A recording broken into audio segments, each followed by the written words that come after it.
नमस्कार दोस्तों। तो दोस्तों कैसे हैं आप सब। तो दोस्तों बिहार एसएससी के लिए अप्लाई किए हैं और अच्छा से तैयारी करना चाहते हैं जीके जीएस का, तो आप जो है चैनल को जरूर सब्सक्राइब कर लें। आपको इस चैनल पे कंटिन्यू जीके जीएस का और जो है करंट अफेयर्स का वीडियो आते रहेगा और एग्जाम तक एक धमाका तैयारी आपका जो जीके जीएस का करवा देंगे। Okay, continue chapter wise, topic wise, जैसे कि हिस्ट्री में है ना, आपका जो है पॉलिटी में, जोग्राफी में, इकोनॉमिक्स में, साइंस, तीनों में जो भी है आपका जो है चैप्टर वाइज क्वेश्चन आएगा और अच्छा से आपका जो है प्रैक्टिस होते रहेगा। एग्जाम तक एक अच्छा सा तैयारी आपको करवा देंगे। और जहाँ तक रहा करंट अफेयर्स का बात, तो वो भी आपको 2 से 3 दिन पे मतलब एक वीडियो जो है दे देंगे, जो अच्छा से आपका जो है तैयारी कंटिन्यू रहेगा। तो कोशिश करेंगे कि आपको एक अच्छा सा तैयारी करवा दें। तो चलिए जल्दी से देखते हैं कि इसका जो है पहला क्वेश्चन क्या है और किस टाइप का आपका जो है question Bihar SSC CGL first में आया था। और ये आपका जो एग्ज़ाम हुआ था वो जो 18 दिसंबर 2011 को हुआ था। ओके, तो आइए जल्दी से देख लेते हैं। तो दोस्तों ये जो है पहला क्वेश्चन क्या है, दुनिया का नवीनतम देश है। तो आपका ऑप्शन है दक्षिण सूडान, बेलारूस, अजरबैजान और अंतिम ऑप्शन है बहरीन। तो दोस्तों इसका आंसर क्या होगा, दुनिया का जो नवीनतम देश है। और आपका ये क्वेश्चन जो है 2011 के बिहार एसएससी सीजीएल 1 में आया था।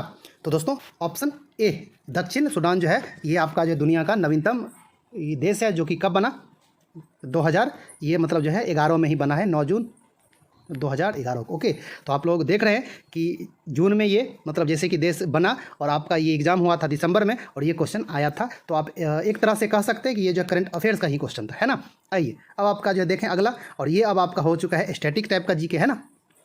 चलिए क्वेश्चन नंबर 2 क्या है कि न्यूनतम साक्षरता वाला प्रदेश है। आपका ऑप्शन है उत्तर प्रदेश, राजस्थान, बिहार और अंतिम ऑप्शन है आंध्र प्रदेश। तो दोस्तों तो इसका जो सही आंसर क्या हो जाएगा, न्यूनतम साक्षरता वाला प्रदेश बिहार, है ना। चलिए अगला देख लें। क्वेश्चन नंबर 3 क्या है दोस्तों, सम्राट अशोक महान जिसने 40 वर्षों तक भारत में राज किया की राजधानी का उस समय नाम था। तो इस टाइप का देख रहे हैं कि तोड़ तोड़ कर क्वेश्चन आपका जो दिया था, है ना। तो कहने का अर्थ है कि सम्राट अशोक की राजधानी उस टाइम क्या थी। तो आपका ऑप्शन है तक्षशिला, बोधगया, पाटलिपुत्र और अंतिम ऑप्शन है सारनाथ। तो दोस्तों इसका सही आंसर क्या होगा, तो दोस्तों इसका जो सही आंसर आपका हो जाएगा ऑप्शन सी, सम्राट अशोक की जो राजधानी थी वो आपका पाटलिपुत्र थी, है ना। और अभी आपका जैसे उसका नाम क्या है, पटना, है ना। चलिए अगला देख ले। क्वेश्चन नंबर 4, चौथा नंबर क्या है कि ऐसा प्रथम इंजीनियर स्नातक जो किसी राज्य का 2 बार मुख्यमंत्री रहा है। और अब तो आपका 4 से 5 बार हो चुका है ना। तो ये आपका ऑप्शन है उत्तर प्रदेश से, बिहार से, झारखंड से, गुजरात से। तो दोस्तों इसका जो सही आंसर होगा बिहार से, और इनका नाम क्या है, नीतीश कुमार, है ना। चलिए अगला देख लें। 5 नंबर कि निम्नलिखित में से कौन सा देश आसियान का सदस्य नहीं है। तो आपका ऑप्शन है वियतनाम, ब्रुनेल, दारुसलाम, बांग्लादेश और अंतिम ऑप्शन है म्यांमार। तो दोस्तों इसका सही आंसर क्या हो जाएगा, इसमें से कौन सा आसियान का सदस्य नहीं है। इसका जो सही आंसर होगा आपका ऑप्शन सी, बांग्लादेश जो है वो आपका आसियान का सदस्य नहीं है। चलिए और अब देख लें छठा नंबर क्वेश्चन क्या है दोस्तों, उस राज्य का नाम बताएं जहां से भारत के प्रथम राष्ट्रपति चुने गए। तो आपका ऑप्शन है उत्तर प्रदेश, मध्य प्रदेश, पश्चिम बंगाल, बिहार। तो दोस्तों इसका जो सही आंसर हो जाएगा ऑप्शन डी, बिहार, है ना। और ये आपका जो राष्ट्रपति कौन थे, राजेंद्र प्रसाद, है ना। तो आप लोग अच्छा से नाम याद रखिएगा। चलिए अगला देख ले। क्वेश्चन नंबर 7 क्या दोस्तों, सिखों के 10वें गुरु गुरु गोविंद सिंह का जन्म हुआ था, कहाँ हुआ था, अमृतसर में, दिल्ली में, पटना में, कोलकाता में। तो दोस्तों इसका जो सही आंसर हो जाएगा ऑप्शन सी, पटना में हुआ था। कब हुआ था, 22 दिसंबर 1666 को, है ना। तो आप लोग अच्छा से ध्यान में रखिएगा। चलिए अगला देखें। 8वां नंबर कि 1946 ईस्वी में गठित अंतरिम सरकार में डॉक्टर राजेंद्र प्रसाद किस विभाग के मंत्री थे। तो दोस्तों किस विभाग के मंत्री थे डॉक्टर राजेंद्र प्रसाद। तो आपका ऑप्शन है रक्षा, विदेश मामले तथा राष्ट्रमंडल संबंध, खाद्य एवं कृषि और अंतिम ऑप्शन है उपयुक्त में से कोई नहीं। तो दोस्तों इसका जो सही आंसर हो जाएगा क्या हो जाएगा, ऑप्शन सी, खाद्य एवं कृषि मंत्री थे कौन, आपका डॉक्टर राजेंद्र प्रसाद। ओके, तो आप लोग अच्छा से ध्यान में रखिएगा। चलिए आपका ये जो है 9वां नंबर क्या है दोस्तों कि वैश्विक तापमान के बढ़ने की समस्या से निपटने के लिए अपने लोगों पर कार्बन कर लगाए जाने का प्रस्ताव करने वाला विश्व का पहला देश निम्न में से कौन सा है? तो दोस्तों आपका ऑप्शन है ऑस्ट्रेलिया, जर्मनी, जापान और अंतिम ऑप्शन है न्यूजीलैंड। तो ये जो दुनिया का पहला जो देश बना है कार्बन कर लगाने वाला, कौन सा देश है दोस्तों?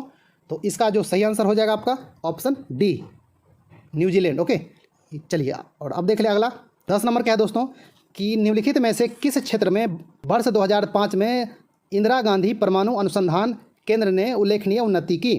तो आपका ऑप्शन है fast breeder test reactor uranium plutonium मिश्रित कार्बाइड ये ईंधन का पुनर्साधीकरण में। और अगला आपका ऑप्शन है धातु क्रम में रेडियो आइसोटॉप के नए अनुप्रयोग। सी नंबर ऑप्शन है गुरु जल के उत्पादन हेतु एक नई प्रौद्योगिकी। और अंतिम ऑप्शन है उच्च स्तरीय नाभिकीय कचरे के प्रबंधन हेतु एक नई प्रौद्योगिकी। तो दोस्तों इसका सही आंसर क्या हो जाएगा बताइए? इसका जो सही आंसर हो जाएगा ऑप्शन ए। ओके, ये जो है फास्ट ब्रीडर आपका जो है टेस्ट रिएक्टर यूरेनियम और प्लूटोनियम मिश्रित जो कार्बाइड ये ईंधन था उनका पुनर्साधीकरण किया था। ओके, तो आप लोग अच्छा से ध्यान में रखिएगा। चलिए अब देख लें अगला आपका ये 11 नंबर क्वेश्चन कि इच्छा मृत्यु को कानूनी रूप देने वाला पहला देश निम्नलिखित में से कौन सा है? तो दोस्तों आपका ऑप्शन है ऑस्ट्रेलिया, स्विट्जरलैंड, नीदरलैंड, अंतिम ऑप्शन है कनाडा। तो दोस्तों इसका जो सही आंसर हो जाएगा इच्छा मृत्यु को कानूनी रूप देने वाला दुनिया का पहला देश जो बना है आपका बना है कौन? नीदरलैंड। ओके, तो आप लोग अच्छा से ध्यान में रखिएगा। चलिए अगला देख लें कि निम्नलिखित में से कौन सा आयोग सर्वप्रथम भारत के संविधान के किसी धारा के अंतर्गत किसी निश्चित प्रावधान के अनुपालन में स्थापित किया गया? पहला ऑप्शन है आपका विश्वविद्यालय अनुदान आयोग, राष्ट्रीय मानवाधिकार आयोग, चुनाव आयोग और अंतिम ऑप्शन है केंद्रीय सतर्कता आयोग। तो दोस्तों इसका जो सही आंसर होगा क्या हो जाएगा? तो दोस्तों सबसे पहला जो मतलब आयोग था जो संविधान के धारा के अंतर्गत किया गया स्थापित, वो आपका चुनाव आयोग था। तो आप लोग अच्छा से ध्यान में रखिएगा। ये आपका जो कब किया गया था? 25 जनवरी 1950 को। ओके, तो आप लोग अच्छा से ध्यान में रखिएगा। ओके, चलिए अगला देख लें 13 नंबर विश्व आर्थिक फोरम की वार्षिक बैठक का स्थल दावोस कहाँ पर स्थित है? तो जो है दोस्तों ये आपका जो होता है विश्व आर्थिक फोरम का जो बैठक होता है वो हमेशा कहाँ होता है? आपका दावोस में। तो ये दावोस कहाँ स्थित है? तो आपका ऑप्शन है फ्रांस में, जर्मनी में, स्विट्जरलैंड में और अंतिम ऑप्शन है लग्जमबर्ग में। तो दोस्तों इसका जो सही आंसर होगा ऑप्शन सी, स्विट्जरलैंड में है क्या दावोस? ओके, तो आप लोग अच्छा से ध्यान में रखिएगा। चलिए अगला देख लें 14 नंबर कि ओलंपिक खेलों में किस खेल के लिए वॉल वार्कर कप प्रदान किया जाता है? तो दोस्तों आपका ऑप्शन है तैराकी, मुक्केबाजी, लंबी कूद और अंतिम ऑप्शन है ऊंची कूद। तो इसका सही आंसर क्या हो जाएगा? तो दोस्तों इसका जो सही आंसर हो जाएगा ऑप्शन बी, ये आपका जो है कप वॉल वार्कर जो कप है ये मुक्केबाजी में दिया जाता है। तो आप लोग अच्छा से ध्यान में रखिएगा। ओके, चलिए और अगला देख लें। और आप लोग देख रहे हैं कि किस टाइप का क्वेश्चन बिहार एसएससी में आता है। तो इसी तरह के क्वेश्चन पे आप लोग अच्छा से ध्यान दीजिएगा और आपको भी हम इस चैनल पे इसी टाइप का जो है क्वेश्चन कंटिन्यू करवाएंगे जो आपको एग्ज़ाम में 100% हेल्प होगा। ओके, तो दोस्तों 15 नंबर क्वेश्चन क्या है? 1857 की क्रांति में निम्नलिखित में से किसे एक मित्र द्वारा धोखा मिला, ब्रिटिश द्वारा पकड़ा गया तथा मार दिया गया? तो आपका ऑप्शन है नाना साहब, कुंवर सिंह, खान बहादुर खान और अंतिम आपका ऑप्शन है तात्या टोपे।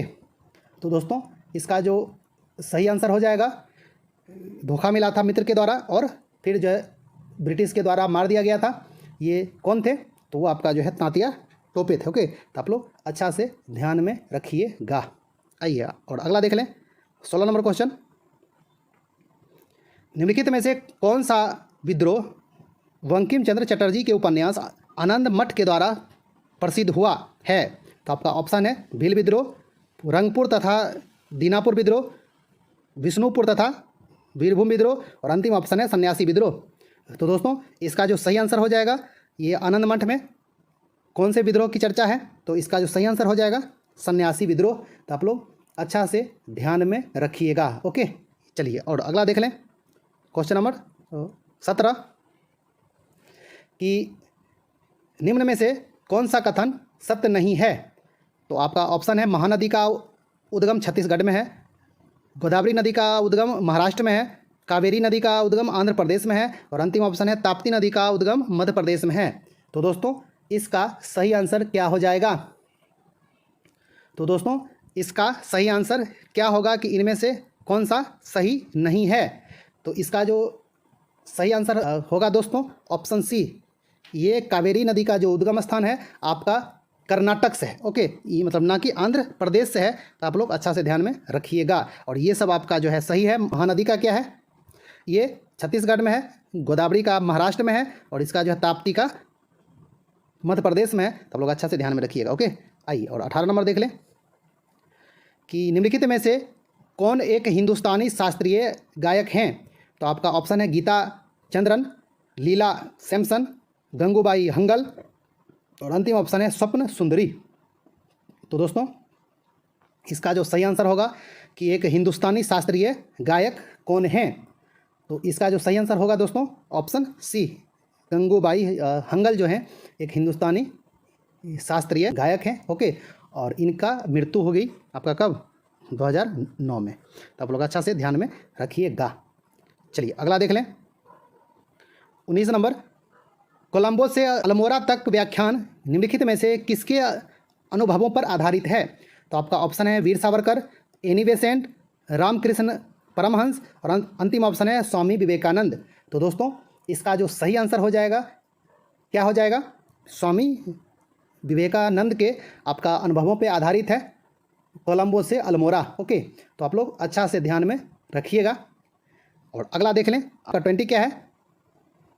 वैज्ञानिक तथा औद्योगिक अनुसंधान परिषद का अध्यक्ष कौन है? तो इनका आपका अध्यक्ष कौन होता है वैज्ञानिक तथा औद्योगिक अनुसंधान परिषद का? तो आपका ऑप्शन है भारत का राष्ट्रपति, भारत का उपराष्ट्रपति, भारत का प्रधानमंत्री, और अंतिम ऑप्शन है केंद्रीय मंत्री विज्ञान एवं प्रौद्योगिकी। तो दोस्तों इसका जो सही आंसर हो जाएगा क्या हो जाएगा? ऑप्शन सी, भारत का जो प्रधानमंत्री होता है वो वैज्ञानिक तथा औद्योगिक अनुसंधान परिषद का अध्यक्ष होता है। ओके, तो आप लोग अच्छा से ध्यान में रखिएगा। आइए और अब देख लें अगला 21 नंबर, केंद्रीय जल एवं विद्युत शोध केंद्र कहाँ स्थित है? तो आपका ऑप्शन है खरगवासला में, सिलेरू में, जामनगर में, श्रीशैलम में। तो दोस्तों इसका सही आंसर क्या हो जाएगा? केंद्रीय जल एवं विद्युत शोध केंद्र कहाँ पर है? तो इसका जो सही आंसर होगा दोस्तों ऑप्शन सी, ये आपका कहाँ है? जामनगर में, और ये जामनगर कहाँ है? गुजरात में। ओके, अच्छा से ध्यान में रखिएगा। चलिए और अगला देख लें ये 22, प्राचीन नगर तक्षशिला निम्नलिखित में से किनके बीच स्थित है? और ये अभी आपका कहाँ है? तक्षशिला ये जो है पाकिस्तान में है, और ये किनके बीच स्थित है यानी कि किन नदियों के बीच? तो आपका ये मतलब ऑप्शन है सिंधु तथा झेलम, झेलम तथा चिनाब, चिनाब तथा रावी, और अंतिम ऑप्शन है रावी तथा ब्यास। ओके, तो दोस्तों इसका जो सही आंसर हो जाएगा क्या हो जाएगा? सोच लीजिए आप लोग, तक्षशिला किसके बीच स्थित है? तो ये आपका जो है सिंधु और झेलम के बीच स्थित है। तो आप लोग अच्छा से ध्यान में रखिएगा। ओके, चलिए 23 नंबर देख लें 1929 ईस्वी में किसकी अध्यक्षता में आयोजित हुए भारतीय राष्ट्रीय कांग्रेस के लाहौर अधिवेशन में ब्रिटिश शासन से पूर्ण स्वतंत्रता का प्रस्ताव पारित किया गया? ओके, पूर्ण स्वतंत्रता का प्रस्ताव पारित किया गया था। तो आपका ये ऑप्शन है बाल गंगाधर तिलक, गोपाल कृष्ण गोखले, पंडित जवाहरलाल नेहरू, और अंतिम ऑप्शन है मोतीलाल नेहरू। तो दोस्तों इसका जो सही आंसर हो जाएगा option C, Pandit Jawaharlal Nehru. Okay, तो आप लोग अच्छा से ध्यान में रखिएगा। 24 नंबर क्या है?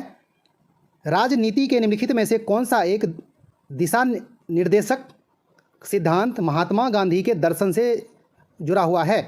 तो आपका ऑप्शन है धन का एक समान वितरण, ग्राम पंचायतों की स्थापना, प्रबंधन में श्रमिकों की भागीदारी, और अंतिम ऑप्शन है अंतर्राष्ट्रीय विवादों का शांतिपूर्ण समाधान। तो दोस्तों इसका जो सही आंसर हो जाएगा क्या हो जाएगा? ऑप्शन बी, ग्राम पंचायतों की स्थापना, अनुच्छेद 40। ओके, तो आप लोग अच्छा से ध्यान में रखिएगा।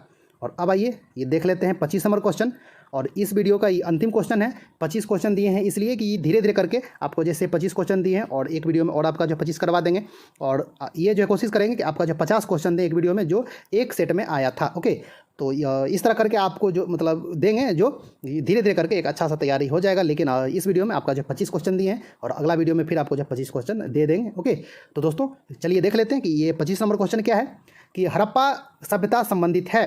आपका ऑप्शन है कांस्य युग से, नवपाषाण युग से, और सी नंबर है पाषाण युग से, और अंतिम ऑप्शन है लौह युग से। तो दोस्तों इसका जो सही आंसर हो जाएगा क्या हो जाएगा?